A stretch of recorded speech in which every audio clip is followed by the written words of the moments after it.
అమెరికాలో ఇప్పుడు మాస్క్ కొత్త పార్టీ పెట్టబోతున్నారు. ఇది అమెరికాలోనే కాదు ప్రపంచవ్యాప్తంగా కూడా హాట్ టాపిక్‌గా మారిపోయిన ఇష్యూ. నిజంగా మాస్క్ కొత్త పార్టీ పెట్టబోతున్నాడా? ట్రంప్‌కి, మాస్క్‌కి మధ్య గొడవలే మాస్క్ కొత్త పార్టీ పెట్టడానికి ఇలా పొలిటికల్ ఎంట్రీ ఇవ్వడానికి కారణమా అంటే అక్కడి విశ్లేషకులు మాత్రం అవుననే సమాధానం చెప్తున్నారు. అంటే మనం రీసెంట్ టైమ్ నుంచి చూసుకుంటే అటు మాస్క్‌కి, ట్రంప్‌కి మధ్య వార్ ఏ స్థాయిలో ఉండడం చూస్తున్నాం. ఒకరినొకరు ట్విట్టర్‌లలో విమర్శించుకుంటూ పోస్టులు పెట్టుకుంటున్నారు. మొన్నటి వరకు కూడా ఇద్దరు మిత్రులు ఇప్పుడు బద్ధ శత్రువులుగా మారిపోయారు. పచ్చగడ్డేసిన బగ్గుమనే పరిస్థితి ఇప్పుడు ట్రంప్‌కి, మాస్క్‌కి మధ్య ఉండడం చూస్తూ ఉన్నాం. అసలు ఇద్దరు మిత్రులు ఈ విధంగా శత్రువులు ఎందుకు మారిపోయారు? మరిప్పుడు ట్రంప్‌ని గట్టిగా దెబ్బతీసేందుకే మాస్క్ కొత్త పార్టీ పెట్టబోతున్నాడా? అసలు ఏం జరిగిందో ఒక్కసారి చూసుకుంటే ఎలక్షన్స్ కంటే ముందు మాస్క్ ట్రంప్‌కి భారీ స్థాయిలో కూడా సపోర్ట్ చేస్తాడు. అది పొలిటికల్ ప్రమోషన్స్ కోసమైనా సరే, లేదంటే ఫండ్ ఇవ్వడం గానివ్వండి. ఇలా 2 రకాలుగా కూడా చాలా మద్దతు తెలిపాడు. వేల కోట్లు ట్రంప్ యొక్క ఎలక్షన్ ప్రచారానికి, క్యాంపెయినింగ్‌కు ఫండ్స్ ఇచ్చారు. ఆ తర్వాత ప్రచారం కూడా తన వివిధ సోషల్ మీడియా ప్లాట్‌ఫార్మ్ ద్వారా బహిర్గతంగా కూడా మాస్క్ చాలా మద్దతైతే తెలిపారు. ఇదంతా కూడా ట్రంప్ అధికారంలోకి రావడానికి హెల్ప్ అయింది. ఇప్పటికి కూడా మాస్క్ అదే చెప్తున్నాడు. నేను లేకపోయుంటే అసలు ట్రంప్ అధికారంలోకి వచ్చుండేవాడు కాదు. అమెరికా ప్రెసిడెంట్ అయ్యుండేవాడు కాదు అంటూ ఈ వివాదాల తర్వాత రీసెంట్ టైమ్‌లో మొన్న చేసిన కామెంట్ ఇది. ఆ స్థాయిలో ట్రంప్‌కి మాస్క్ మద్దతిచ్చాడు. అన్ని రకాలుగా కూడా అతని మద్దతు ట్రంప్‌కి హెల్ప్ అయింది. అలా అమెరికా అధిష్టానంలో పీఠంలో అయితే కూర్చోవడం చూసాము. అయితే ట్రంప్ కూడా ఆ స్థాయిలోనే మాస్క్‌కి మంచి రెస్పెక్ట్ ఇచ్చాడు. అధికారంలోకి రాగానే తనని సలహాదారుగా తీసుకున్నాడు. తనకంటూ ఒక ప్రత్యేక పదవిని సృష్టించాడు. డోజ్ అని జెప్పేసి డిపార్ట్‌మెంట్ ఆఫ్ గవర్నమెంట్ ఎఫిషియన్సీ అని అంటారు. అలాంటి ఒక పదవిని క్రియేట్ జేసి మాస్క్‌ని తన పక్కనే ఉండేలా చూసుకున్నాడు. అండ్ ప్రపంచం సృష్టించిన వ్యాపారస్తుల్లో అంటే ఇప్పటి వరకున్న వ్యాపార నాయకుల్లో, ఆవిష్కర్తల్లో గొప్పవాడు మాస్క్ అంటూ ట్రంప్ ఇచ్చిన ఈ స్టేట్మెంట్ కూడా విశ్వ స్థాయిలో వైరల్ అవ్వడం చూస్తాం. ఆ స్థాయిలో వీళ్ళిద్దరి మధ్య కూడా మంచి సఖ్యత ఉండేది. కానీ ఇదంతా అప్పుడు. ఇప్పుడు మాత్రం మొత్తం రివర్స్ అయిపోయింది.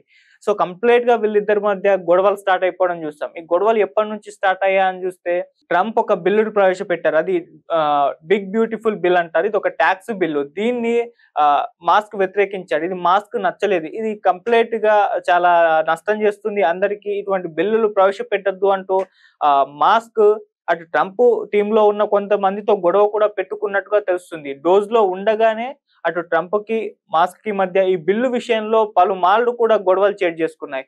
దీంతో ఇక మాస్క్ ట్రంప్‌ని వదిలి వెళ్లాల్సిన సమయం ఆసన్నమైపోయిందని చెప్పేసి ఆయన కూడా భావించి డోస్ పదవికైతే రిజైన్ చేసేసి బయటకొచ్చేసాడు. సో, ఒక్కసారిగా ప్రపంచవ్యాప్తంగా కూడా అప్పుడు వీళ్ళ మధ్య వివాదాలు స్టార్ట్ అయ్యాయి అని చెప్పేసి చర్చించుకోవడం మొదలుపెట్టారు. ఈ వివాదాలకు కారణం ఏంటి అంటూ కూడా విస్తృత స్థాయిలో డిబేట్లు జరిగాయి. అందులో భాగంగానే బిగ్ బ్యూటిఫుల్ బిల్ గురించి కూడా చర్చలు మొదలైపోయాయి. ఇది మంచిదా? కాదా? అన్న చర్చలు ఆ విధంగా ఆ స్థాయిలో జరగడం చూసాం. అయితే ఇలా మొదలైన వీళ్ళ వివాదం చిలికి చిలికి గాలివానైనట్టు ఇప్పుడు కంప్లీట్‌గా ఒక తారాస్థాయికైతే చేరుకున్నాయి. సో, ఇరువైపులా కూడా ఈ గొడవలు వీళ్ళిద్దరికీ కూడా డ్యామేజ్ చేస్తున్నాయి. ఒకవైపున ట్రంప్ తన అధ్యక్ష పదవికే గండం పట్టే వాటిల్లే పరిస్థితయితే నెలకొంది. అంటే రీసెంట్‌గా ఒక ట్వీట్ వచ్చింది ఎక్స్‌లో. ట్రంప్‌ని గద్దె దించి జేడీ వాన్స్‌ని ప్రెసిడెంట్ చేస్తే బాగుంటుందా అంటూ ఒక పోల్ నిర్వహించారు. ఒక వ్యక్తో సంస్థతో. అప్పుడు దానికి ఎలన్ మాస్క్ కూడా యెస్ అంటూ పెట్టాడు. అంటే ఏంటి ట్రంప్‌ని గద్దె దించేసి జేడీ వాన్స్‌ని ప్రెసిడెంట్ పీఠం ఎక్కించే పనులేమన్నా అటువంటి ప్లాన్‌లేమన్నా చేస్తున్నారా మాస్క్ వైపు నుంచి? లేకుంటే అటువంటిదేమన్నా జరిగే అవకాశం ఉందా మాస్క్‌తో గొడవల వల్ల అని జెప్పేసి ఆ రకంగా చర్చలు జరుగుతున్నాయి. ఇది వైట్ హౌస్ కూడా గుర్తించింది. ట్రంప్ అధికారానికే దెబ్బ పడే అవకాశం ఉందని జెప్పేసి అటు వైట్ హౌస్ కూడా గుర్తించి వీళ్ళ మధ్య సఖ్యత తీసుకునేందుకు ప్రయత్నాలు చేస్తున్నట్టుగా కూడా కొన్ని వార్తలొస్తున్నాయి. మరోవైపు ట్రంప్‌తో గొడవ వల్ల మాస్క్ బిజినెస్ రంగంలో చాలా అయితే నష్టపోతున్నారు. ఇప్పటివరకే 12.8 లక్షల కోట్లు నష్టపోయాడు. ఇంకా కూడా భారీ స్థాయిలో రోజు రోజుకు నష్టాలు పెరుగుతున్నాయని కూడా చెప్తున్నారు. వాళ్ళ టెస్లా షేర్లు కూడా 14% పైగానే పడిపోయాయంటూ కూడా వార్తలొస్తున్నాయి. అలా ఇద్దరికి కూడా డ్యామేజ్ అయితే ఉంది. అంటే ట్రంప్ ఎక్స్‌పోజ్ అయిపోతున్నాడు. మాస్కే తన గురించి మొత్తం కూడా ప్రపంచానికి పరిచయం చేస్తున్నాడు. ఇదిగో ఇది ట్రంప్. ట్రంప్ వలన అమెరికన్ ఎకానమీ పడిపోతుందన్నట్టుగా అలా మాస్క్ ప్రచారం చేస్తున్నాడు.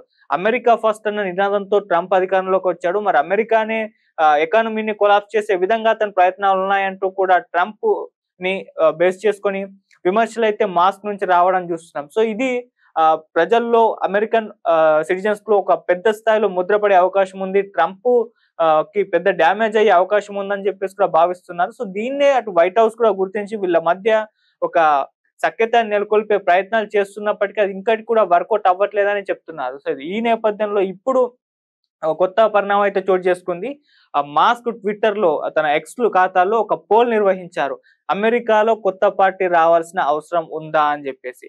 56 లక్షల మంది ఈ పోల్‌లో పార్టిసిపేట్ చేశారు. 80% మంది యెస్, అవును అని చెప్పేసి సమాధానం చెప్పేసి మాస్క్‌కి మద్దతు తెలిపారు. అంటే అమెరికాలో కొత్త పార్టీ రావాల్సిన అవసరం ఉంది అని చెప్పేసి అన్నారు. మరి కొత్త పార్టీ మాస్కే పెట్టబోతున్నారంటూ కూడా విస్తృత స్థాయిలో చర్చలు జరుగుతున్నాయి. అయితే ఈ పోల్ తర్వాత, ఈ రిజల్ట్స్ తర్వాత మాస్కే మరొక ట్వీట్ చేశాడు. ది అమెరికన్ పార్టీ అని చెప్పేసి.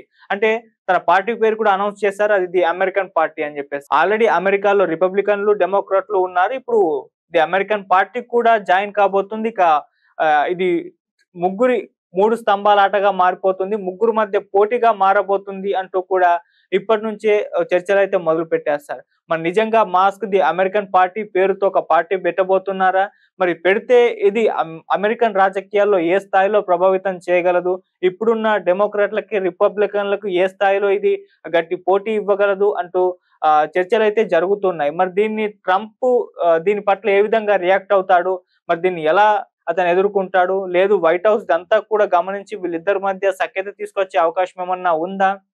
మళ్ళీ రిపబ్లికన్‌లకు మాస్క్ అవసరం ఉంది అని చెప్పేసి అటు వైట్ హౌస్‌కు రిపబ్లికన్‌లు కూడా భావిస్తున్న నేపథ్యంలో మరి ట్రంప్‌నేమన్నా గద్దె దించేసి మాస్క్‌ని దగ్గర తీసుకునే అవకాశం ఉందా? జేడీ వాన్స్‌ని ప్రెసిడెంట్‌గా చేసి ఆ స్థాయిలో చర్చలైతే జరగడం చూస్తున్నాం. ఏదేమైనా మాస్క్ కొత్త పార్టీకి సంబంధించిన చర్చ అయితే ప్రపంచవ్యాప్తంగా హాట్ టాపిక్‌గా మారిపోయింది. సో మాస్క్ ఎప్పుడు పార్టీ పెట్టబోతున్నాడు? ది అమెరికన్ పార్టీని ఎప్పుడు అనౌన్స్ చేశారు? ఆ మాస్క్ వెనకాల ఎవరెవరు నిల్చుంటారు? ఎవరు మద్దతు తెలుపుతారు? మరి వచ్చే ఎలక్షన్స్ నాటికి ట్రంప్ పోటీలో అయితే ఉండడు. ఎందుకంటే 2 సార్లు మాత్రమే అక్కడ అధ్యక్ష పీఠం ఎక్కే అవకాశం ఉంటుంది. మూడోసారి అవకాశం ఉండదు కాబట్టి మరి ట్రంప్ కాకుండా ఇంకెవరు పోటీలో ఉంటారో చూడాలి. ఇటు డెమోక్రాట్‌ల నుంచి మరి కమలా హారిస్‌కే ఇస్తారా? ఇంకెవరికన్నా ఇస్తారో చూడాలి. మరి అమెరికన్ పార్టీ పెడితే మాస్క్ ప్రెసిడెంట్‌గా కంటెస్ట్ చేస్తే ఏ విధంగా ఉంటుందో చూడాలి. ఎందుకంటే బిజినెస్ మ్యాన్‌లు ఇప్పుడు పొలిటికల్ లీడర్‌గా మారుతున్నారు అమెరికాలో. ఆల్రెడీ ట్రంప్ కూడా ఆయన ఒక బిజినెస్ మ్యాన్. సో ఆ విధంగా అమెరికా ప్రెసిడెంట్ కూడా అక్కడ పోటీ చేసి ప్రెసిడెంట్ అవ్వడం చూసాం.